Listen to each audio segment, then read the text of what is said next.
এই ছবির ক্ষেত্রে কতগুলো জিনিস আমি অনর ছিলাম প্রথম থেকে। যেমন একটা হচ্ছে যে আমরা নবীন চন্দ্র দাসকে খুঁজে পাচ্ছিলাম না। আমি উজানকে দেখলাম, নন্দিতা দি ওকে ডাকিয়েছিল, দেখার পরে কারেক্ট হয়ে গেল। অবন্তিকাকে আমি আগে সিলেক্ট করে রেখেছিলাম। আমি আজকের ডেটে যখন এখন দাঁড়িয়ে আছি তখন থেকে আমি আজ অবধি রসগোল্লার সাথে 2 বছর হতে চললো আমি যুক্ত আছি।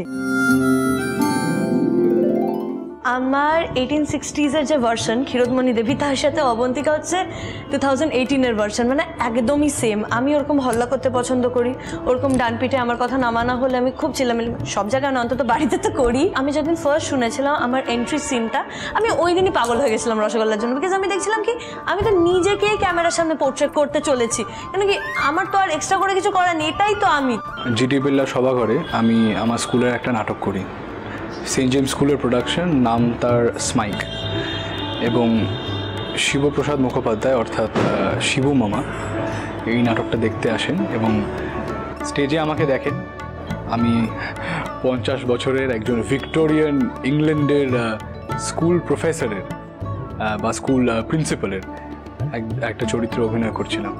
সেই অভিনয় এবং সেই শোটা দেখে আমার মাকে তিনি এসে বলেন যে ওর প্রথম ছবিটা কিন্তু আমার হাতেই হবে। তুমি আমার পার্টনার হবে।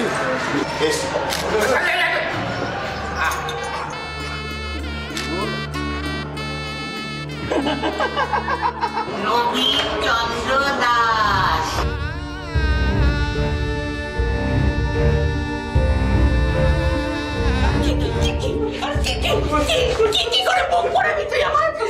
ঠিক 5 বছর পরেই এই নভেম্বর মাসে দাঁড়িয়ে সেই স্মৃতিগুলো আবার ভেসে আসে এবং নন্দিতা রায় এবং শিবপ্রসাদ মুখোপাধ্যায় হাত ধরেই আমার পদার্পণ ঘটছে চলচ্চিত্র জগতে।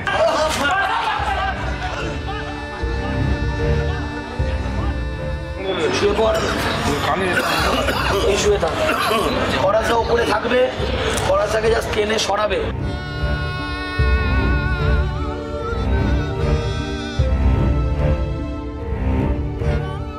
যে সুযোগটা ওনারা আজকে আমাকে দিয়েছে আমি সেটা ওয়ার্থ তো আজকে আমি যে এখানে বসে আছি সেটা ওনাদের জন্য, যে ওনারা আমাকে এই চান্সটা দিয়েছেন। অ্যাকশন দেখাও, কি হলো এই দেখাচ্ছ?